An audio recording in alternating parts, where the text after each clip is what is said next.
France Culture et Arte présentent Et maintenant, le festival. Et la programmation du festival est maintenant se poursuit au sein de ce studio 104 de la Maison de la Radio et de la Musique. Tout de suite, une rencontre avec un philosophe et sociologue allemand, Hartmut Rosa. La rencontre, un jingle est parti tout seul. Hartmut Rosa, qui est donc sociologue et philosophe, qui a réfléchi beaucoup notamment à la notion de vitesse. Il va nous parler de la notion d'urgence et la rencontre est animée par Arnaud Laporte, le producteur d'affaires culturelles sur France Culture tous les jours à 19h, qui est accompagné d'Antoine Kahn, étudiant à Sciences Po Paris. Et on les accueille.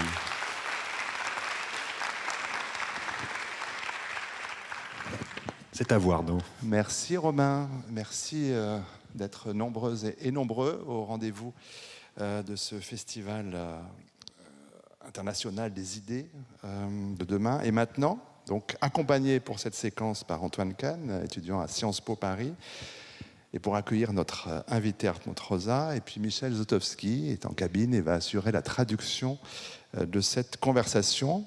On règle un peu dans l'urgence tous ces détails techniques, donc on rentre de plein pied dans le thème de notre rencontre. Hartmut Rosa, philosophe, sociologue, qui enseigne à l'université Friedrich Schiller d'Iéna. On a découvert sa pensée et ses travaux en France en 2010, lorsque fut traduit son livre « Accélération, une critique sociale du temps vers une théorie critique de la modernité tardive ». C'est aux éditions La Découverte, mais ce livre avait été écrit par Hartmut Rosa en l'an 2000.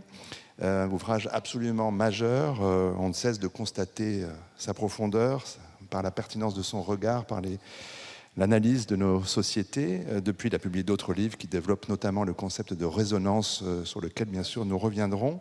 C'est ce mot, urgence, qui a été proposé à Hartmut Rosa pour ce moment avec lui. Et dans un premier temps, il va nous dire ce que ce mot lui a inspiré avant de répondre à nos questions. Nous vous écoutons. Le micro doit être allumé.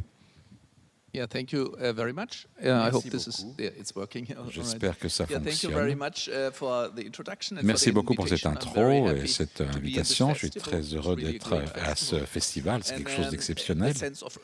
Et ce sentiment d'urgence, je pense, c'est quelque chose que nous connaissons tous très bien. C'est comme être sous une pression constante lorsque l'on regarde les données intéressantes qui ont été produites par Et maintenant. Vous le voyez chez les jeunes, et avec toutes les réponses, je crois que 32% des réponses disent qu'ils ont un sentiment de panique quasiment, d'être en état de panique au moment des crises. Et lorsque l'on regarde les causes de cela, on voit que c'est le sentiment d'urgence, comme si le monde nous attaquait. Et qu'il faut attaquer le monde en retour. C'est une relation bijective et on le voit au micro macroscopique lorsque notre relation à la nature, les gens sentent que nous attaquons la nature d'un côté. On est dans des industries extractives et la pollution aussi. Mais on se sent attaqué même par le soleil, par la chaleur, par les éclairs, le tonnerre. Et dans le monde politique, 73% des réponses disent qu'une guerre nucléaire est possible en Europe. Et 6% seulement pensent que nos gouvernements sont capables de résoudre les crises. Donc, au niveau macroscopique du monde qui nous entoure, la nature, nous sommes dans des relations difficiles. Et au niveau méso, les gens se sentent dans un état désagréable. C'est l'idée aussi que la guerre revient, ce n'est pas une idée, c'est la réalité. Même à part la guerre dans nos démocraties, en France, en Allemagne, en Angleterre et ailleurs, il semble que le niveau de colère croisse. Les gens pensent aux autres, pas comme avec des gens d'autres opinions, mais en tant qu'ennemis, quasiment des ennemis mortels dont il faut se défaire. Et de façon intéressante, même on est dans un état d'agression. Ils se sentent agressés. Même les jeunes, particulièrement les jeunes, lorsqu'on regarde les études sur la santé mentale, ils sentent qu'ils ne sont pas suffisamment bons, ils ne se sentent pas bien dans leur peau, pour ainsi dire. Ils veulent avoir l'air plus beau, être plus mince, plus sportif, plus attentif, avoir plus de puissance, plus de pouvoir. Donc, mon interprétation de cela, c'est que nous sommes dans un état d'agression à tous les niveaux de l'existence, quasiment. Donc ça, c'est une des découvertes intéressantes. L'autre, c'est que c'est pas simplement qu'il nous manque du temps, mais quelque chose a changé dans notre culture avec nos attentes.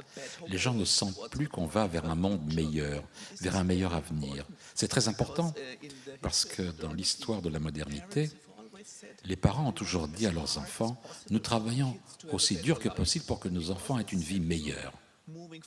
Ce sentiment d'aller de l'avant. Donc la question sociologique, c'est d'où vient ce changement? Je ne voudrais pas prendre trop de votre temps, mais je vais prendre encore une minute. De mon point de vue, il faut comprendre la logique structurelle. D'où vient ce sentiment d'agression? Ça vient du fait que notre société, nos sociétés, particulièrement l'économie capitaliste, ne peut se maintenir qu'en s'améliorant, qu'en s'accroissant constamment. Le mot clé, c'est croissance et accélération. La première ministre, Liz Truss, qui vient de partir, elle a dit il faut de la croissance et de la croissance. Et le gouvernement allemand, y compris les Verts, dit la même chose. Raisonnablement, on ne peut pas croître en avion, en construction, en rail, en ordinateur, en téléphone, et même l'industrie alimentaire, toutes les industries doivent croître pour se maintenir au niveau. Mais ça n'a pas beaucoup de sens. Donc les gens sentent qu'il y a deux mauvais choix. D'un côté, l'an prochain, on doit courir plus vite que cette année. Donc ça vous met sur une pente ascendante, vous savez, et il faut aller de plus en plus vite, juste pour se maintenir au niveau, à flot.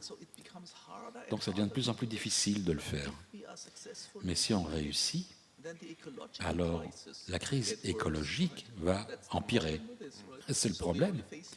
Donc on n'a que deux mauvais choix. Ça donne aux gens le sentiment que peu importe la réussite que l'on a, aussi bon soyons-nous, on tombera dans une des deux crises, la crise économique ou la crise écologique. Eh bien, ça nous donne un sens de frustration et même de panique que l'on peut voir dans les études sur la santé mentale. Et les données disent aussi qu'on manque de confiance. On n'a pas confiance dans le gouvernement, dans l'économie. Et on ne se fait plus confiance les uns aux autres. 38% disent il n'y a personne en qui je peux avoir confiance. Plus de 68% disent qu'ils s'attendent à ce que l'avenir les rende plus solitaires que le présent.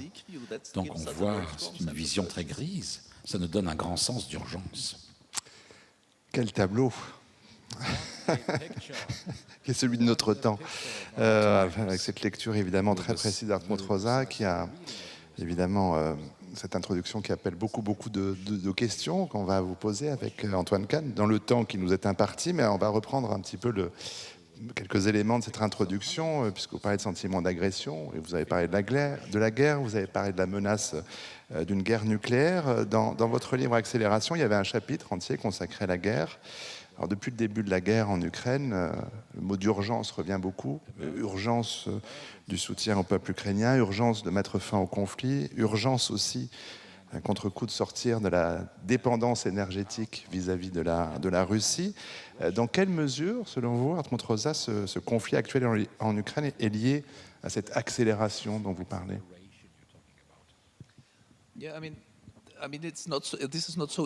C'est pas facile à dire. Probablement, à la surface, on peut dire oui, sont les intérêts impériaux de la Russie, la structure, bien sûr, la concurrence joue un grand rôle. Toute la logique d'accélération a été commencé en 1648 avec les États, les nouveaux États qui se combattaient. C'est pas décorrélé, mais de mon point de vue, la plus forte forme de corrélation, c'est ce que j'essaie de démontrer dans mon livre. Les sociétés créent ce sentiment d'un monde où on doit s'attaquer. Dans nos sociétés, par exemple, je trouve ça vraiment frappant, les niveaux de colère qui sont sans cesse en augmentation. Ce n'est pas simplement le plan économique, c'est ce que les données que j'ai vous donnent. Les gens ne sont pas tellement inquiets sur le fait de ne pas en avoir assez de nourriture ou d'argent. Bien sûr qu'il y a des gens qui manquent de ressources ou d'argent, je ne veux pas le commenter, mais ce n'est pas ceux-là qui sont engagés dans la discussion politique. Mais les autres, certains sont en colère parce qu'on n'en fait pas assez contre la crise climatique, d'autres sont en colère parce qu'on en fait trop au sujet du problème du climat. Certains sont en colère parce qu'on fait des vaccinations, d'autres sont en colère parce qu'on ne fait pas assez de vaccinations. Certains sont en colère parce qu'on laisse tellement de migrants entrer dans l'Europe, d'autres sont en colère parce qu'on les laisse se noyer dans la Méditerranée, etc., etc. Donc, les gens sont en colère parce qu'on donne des armes à l'Ukraine, d'autres, etc. Donc, cette logique que le monde c'est quelque chose contre laquelle, ou avec laquelle il faut lutter. Et cette idée d'urgence crée une culture qui est de plus en plus dure. Et je vois un lien avec le retour de la guerre et avec le fait d'être prêt à aller en guerre. Pour revenir sur cette question et poursuivre sur la question du collectif, l'autre actualité récente, et on vous a évidemment beaucoup interrogé là-dessus, Hartmut Rosa, c'est la pandémie et les confinements qui ont été vécus de façon très, très différente selon les pays, mais avec ce double effet paradoxal, d'une part un apparent ralentissement de l'activité, alors apparent ou réel selon les secteurs, pour certains, et en même temps une invasion de l'espace privé par le monde du travail, par le télétravail. On retrouve là le lien entre accélération et aliénation que vous avez théorisé. Est-ce que cet épisode, est-ce qu'il vous semble majeur dans un ressenti collectif que vous, en préparant ce débat, vous parlez de burn-out collectif?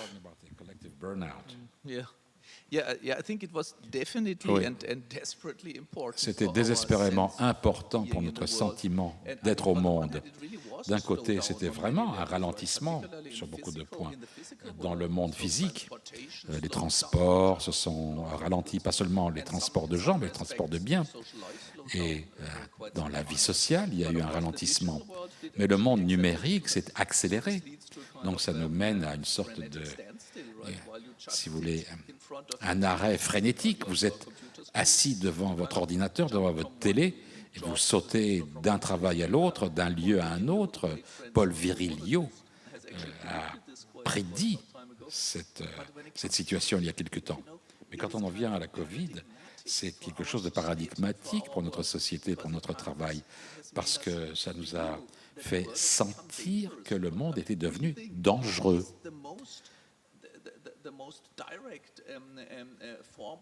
C'est la forme la plus directe d'interaction avec le monde. Inspirer, expirer, et c'est devenu dangereux de le faire. On peut être empoisonné en quelque sorte lorsqu'on aspire, et vous pouvez empoisonner quelqu'un, inoculer quelqu'un d'autre quand vous expirez. Donc, il faut porter un masque. C'est comme un écran de projection de ce monde pour dire que ce monde nous attaque et que nous attaquons le monde. En inspirant, on peut être attaqué de façon mortelle et en expirant, vous pouvez attaquer quelqu'un d'autre de façon mortelle. Donc le monde devenant un espace mortel, dangereux, c'est devenu quelque chose de très visuel.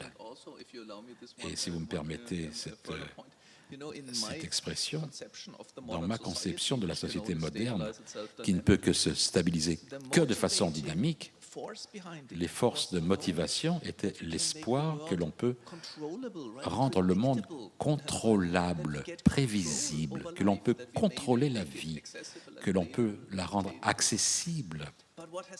Mais ce qui s'est passé à cause de la Covid, c'est qu'on a vu que cette conception ou ce projet a complètement raté. Le monde est devenu totalement imprévisible, incontrôlable, jusqu'à notre sphère la plus intime. C'est comme Vous voyez, dans la crise de la Covid, la modernité, les rêves de la modernité, les promesses se sont détruits. Antoine. J'aurais une question, Monsieur Rosa, sur ce très intéressant burn-out collectif que vous venez d'évoquer. Est-ce que ce concept est vraiment répandu dans la société tout entière? On pense notamment aux retraités ou aux personnes sous emploi qui, aujourd'hui, semblent quelque peu mises à l'écart de cette accélération au prix, semble-t-il, d'une certaine marginalisation. Qu'en pensez-vous? Absolument vrai. Mais de façon surprenante, il y a un taux de burn-out très important chez les gens, chez les chômeurs, chez les gens qui sont chez eux, ce qui est quand même surprenant à premier abord. Peut-être qu'ils n'ont pas à se dépêcher, mais en fait, ils ont l'expérience de la frénésie et du monde hostile qui n'est pas évident. Et le burn-out, c'est le sommet, c'est le pire du monde d'aliénation qui ne vous parle plus, qui n'est plus lié à vous. Et ceux qui sont, par exemple, ceux qui ont les SDF ou ceux qui n'ont pas de travail ou ceux qui sont malades, ils ont cette expérience d'être laissés en arrière, d'être exclus du monde. Donc ça leur donne aussi un sentiment de burn-out extrêmement puissant aussi. Quand vous regardez d'autres parties du monde, certaines personnes disent « Oh, le burn-out, c'est le problème des Européens riches en France, en Allemagne. » Non, ce n'est pas vrai du tout. C'est un gros problème en Chine, en Corée du Sud, en Amérique latine, partout où il y a cette logique de modernité. Et ce que j'ai dit, c'est lié à cette perte de sens d'aller de l'avant. Le burn-out, même physiquement, il est ressenti comme étant « quoi que je fasse, vers quoi je cours, je ne vais nulle part ». C'est la perte de direction, c'est l'aspect spatio-temporel entre le passé et l'avenir. Il n'y a pas de lien qui ait du sens. On ne peut pas le dire pour tout le monde, partout dans le monde, mais c'est un phénomène très, très répandu à travers le monde. Pour avancer dans notre discussion, on vous a fait souvent passer, Rosa, pour le chantre de la décélération, qui est devenue une nouvelle valeur dans de nombreux domaines. On parle de slow food, on parle de slow photographie. On peut aussi voir dans le Big Quit cette flambée de démission de certains métiers jugés trop pénibles ou trop chronophages, comme une réponse aussi à l'accélération. Mais le concept de résonance, alors là que vous avez développé dans le livre Résonance, une sociologie de la relation au monde, qui est également publié en France aux éditions Découverte. Ce concept, il n'implique aucune décélération. Au contraire, vous vous méfiez du ralentissement. Alors, il faut peut-être commencer par cette question. Qu'est-ce que la résonance, selon Hartmut Rosa?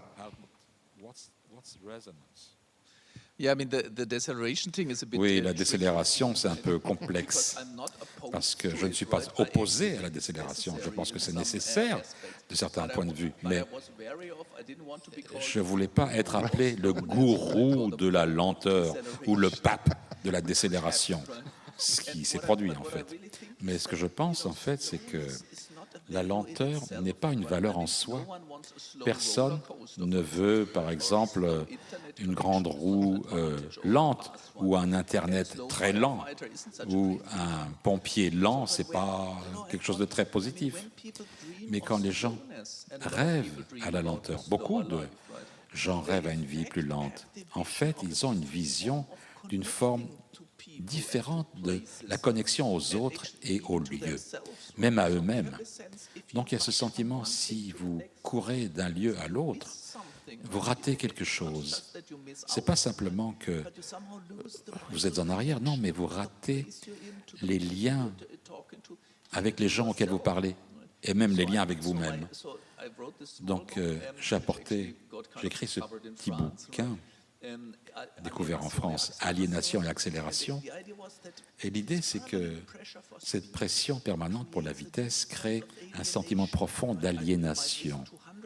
On peut écouter 100 morceaux de musique, parler à des milliers de personnes et aller d'un endroit à l'autre en touriste, mais on n'est jamais en connexion, en contact avec les autres. Alors, quel est l'opposé d'aliénation?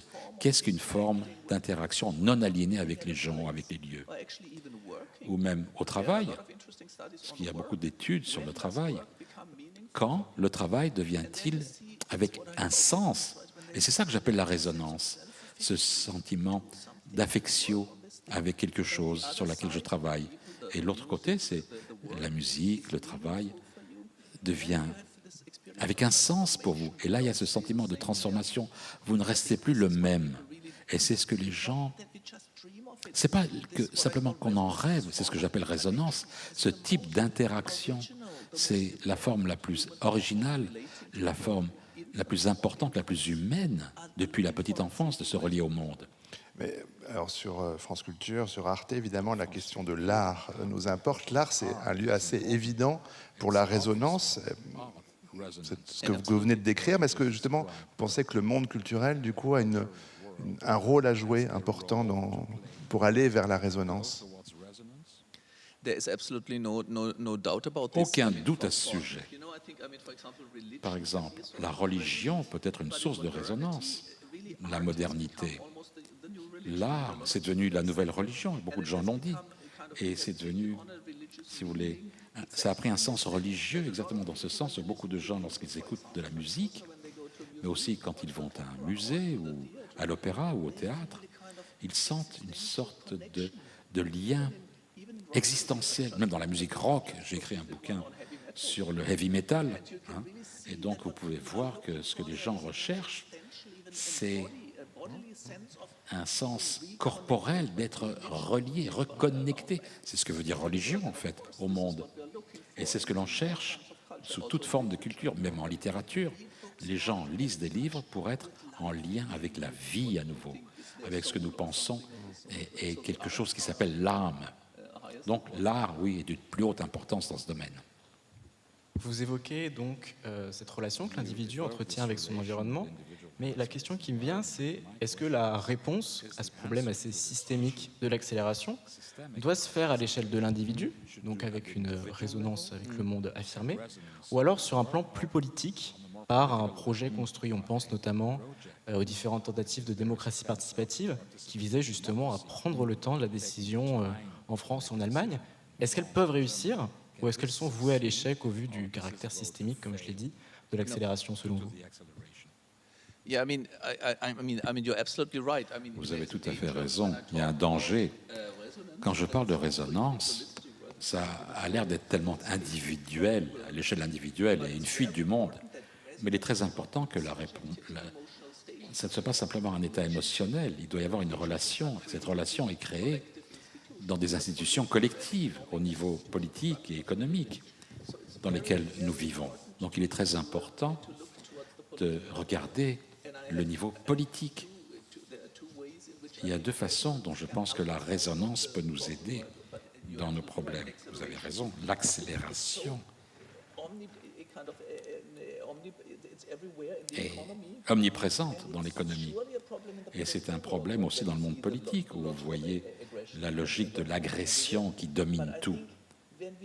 Mais quand on pense à la démocratie, je voudrais refaire le concept de la démocratie. La démocratie ne fonctionne que lorsque l'on pense, lorsqu'on la vit comme une figure de la résonance, où les citoyens écoutent et se répondent. C'est une conception différente de la logique du conflit et de la bataille et des intérêts conflictuels. Écouter, répondre, c'est ce que je voulais dire lorsque j'ai parlé au début des républicains et des libéraux aux États-Unis, ou des brexiteurs et de ceux qui voulaient rester dans l'Union, et les pro-vaccins et les anti-vaccins. C'est comme des imbéciles qui ne veulent pas s'écouter les uns les autres. La démocratie exige la résonance. Écouter, répondre et se transformer en quelque chose de nouveau, une nouvelle forme dans le sens de la démocratie. Et il faut aussi utiliser la résonance pour reconstruire l'économie. Nous savons qu'il est possible de penser au système éducatif, pas comme étant quelque chose dans le jeu de l'accélération, vous savez, comme l'optimisation paramétrique. Mais l'éducation ne fonctionne que si vous y réfléchissez en tant qu'une sphère de résonance, où la résonance est créée entre les étudiants et le sujet étudié. Et dans le secteur du soin, à l'hôpital, dans les maisons de retraite, etc., les interactions avec les enfants aussi, ça doit suivre la logique de la résonance. Écouter, répondre, pas la logique de l'optimisation du tout. Dans chaque culture, il y a la même chose, la façon dont on interagit avec les animaux, avec les plantes. Chacun travaille dans ce domaine et sait ce que ça veut dire être en résonance avec l'animal. Ça ne s'arrête pas là. Dans tout le monde économique, les travailleurs comprennent ce qu'est sentir une résonance dans le travail qu'ils réalisent. Donc cette idée de résonance peut être une mesure, un maître étalon autour duquel on peut reconstruire toute la vie. Mais ça ne sera pas aisé. Il faut surmonter la dynamique de la stabilisation. Vous le disiez tout à l'heure, Hartmut Rosa, dans l'enquête, on voit que les jeunes, beaucoup, mais les sondés d'une façon générale, avaient peu confiance dans le monde politique. Un des paradoxes de la crise du Covid, c'est qu'on a vu que le politique pouvait agir, que les gouvernements pouvaient agir face à l'urgence de la pandémie, sauf qu'aujourd'hui, ce que l'on constate, c'est que les efforts sont faits pour un retour à la situation d'avant et pas pour aller vers plus de résonance.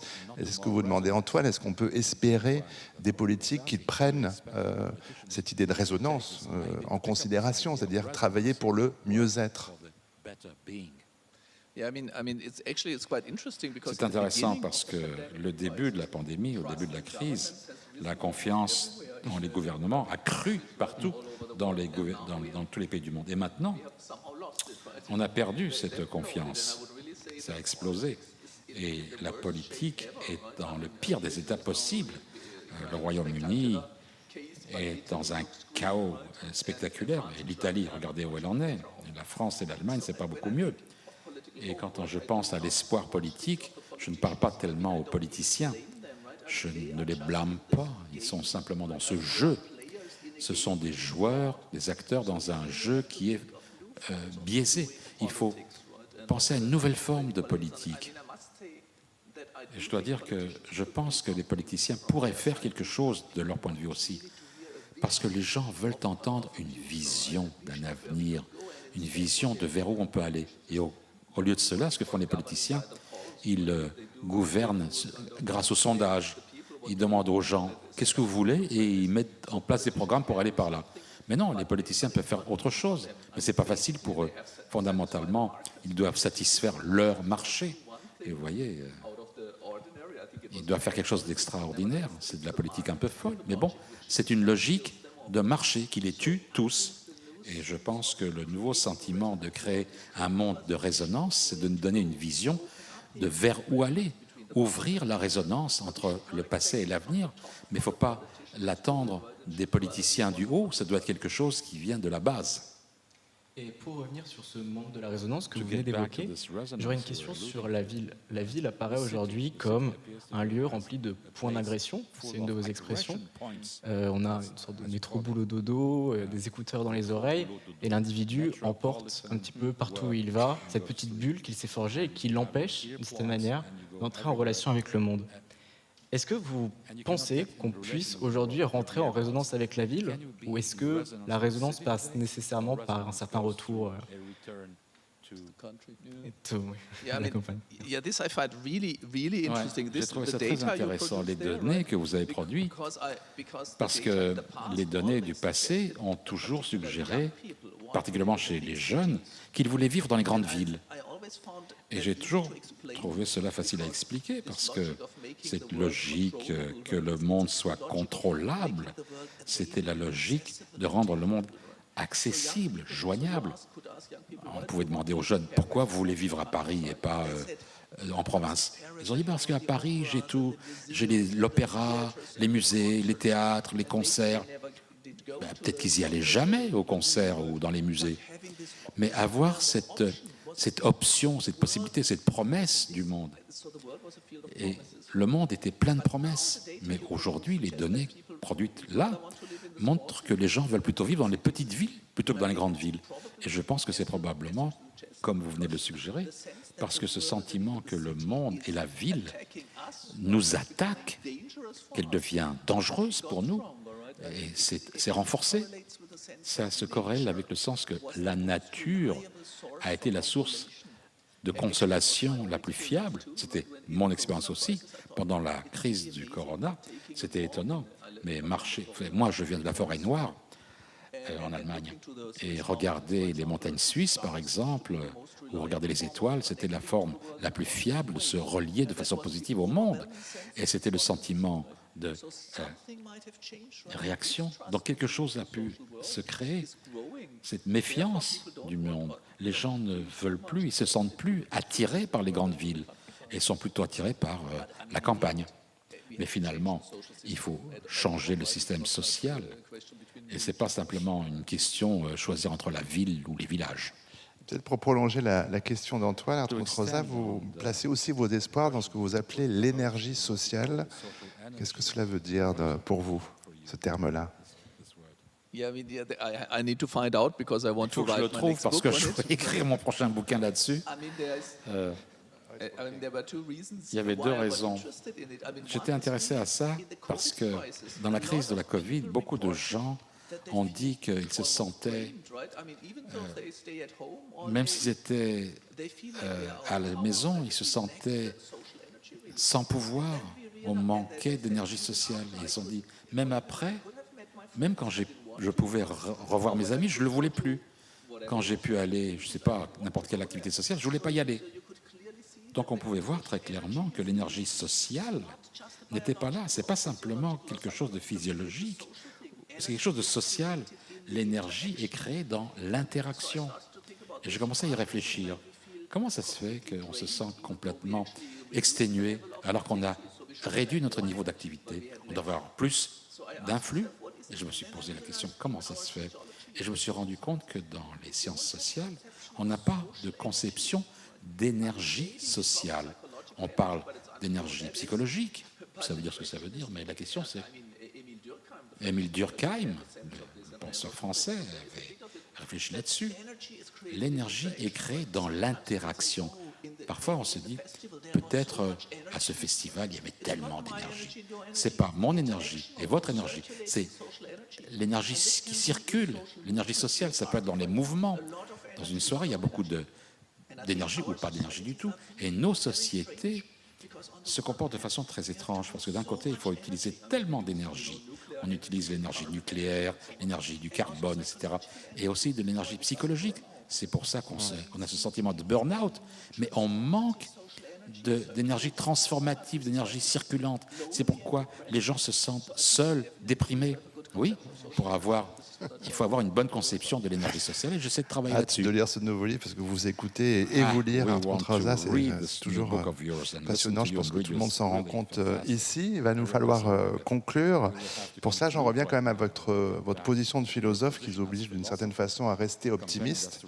Alors, quelles sont les bonnes raisons d'espérer une bonne vie? À cette époque, c'est une question difficile, je dois dire, parce que ce qui est véritablement vrai, ce qui a toujours été dit et senti, c'est qu'à la fin, je suis quelqu'un d'optimiste. C'est pourquoi j'ai écrit des livres plutôt, comment dirais-je, un peu désespérants, mais je ne vois pas très bien comment on peut sortir du monde actuel. Mais j'y réfléchis comme un appel à chacun d'entre nous. Changeons-le, ce monde. Et je pense que nous pouvons le faire. Pour l'instant, je suis un peu pessimiste parce que je me suis dit, bon, regardons la situation,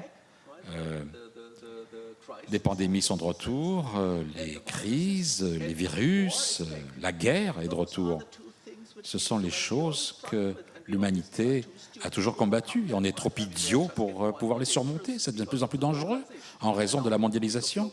Et maintenant, les gens pensent que la mondialisation est une mauvaise chose. C'est dans les données que vous avez recueillies. C'est un peu frustrant aussi, ça. Mais dans les dernières semaines, j'y ai réfléchi. Est-ce que je suis devenu totalement pessimiste? Et je dirais non. Et vous avez demandé quelles étaient les sources d'espoir. Et ma réponse, c'est la résonance est toujours positive et possible. Parce qu'en tant qu'être humain, ce n'est pas quelque chose qu'il faut apprendre ou quelque chose que l'on peut faire que si les conditions sont favorables. Les êtres humains vivent sur ce sentiment. Si vous regardez comment les enfants grandissent, ils développent le sens d'être en résonance avec quelqu'un, avec la mère le plus souvent, mais pas toujours. Donc ça devient un sujet. Et quand ils sont vieux, quand on n'est plus capable de raisonner ou de parler ou de porter des choses parce qu'on souffre de démence, on est toujours des êtres résonnants, en résonance. Les institutions peuvent être aussi mauvaises que possibles, mais nous, vous et moi, nous pouvons être en résonance l'un avec l'autre, en rallumant la flamme, et la nature, l'art, avec d'autres êtres humains. Donc autant que nous sommes des êtres humains, il y aura de l'espoir. Quel talent cet Hartmut Rosa. Il est vraiment extraordinaire, vraiment grand merci à lui de nous éclairer.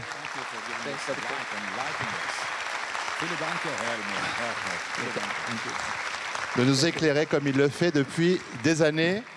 Pour prolonger, il y a une parution récente en France aux éditions du Pommier, c'est Pédagogie de la résonance. C'est un livre d'entretien avec Hartmut Rosa mené par Wolfgang Andres, donc on peut le lire maintenant en France. Je remercie mon camarade Antoine Kahn qui a partagé ce moment avec nous, et merci à Michel Zlotowski qui était en cabine. Grand big up à Michel qui a fait la traduction. Thank you very much. À vous mon cher Romain.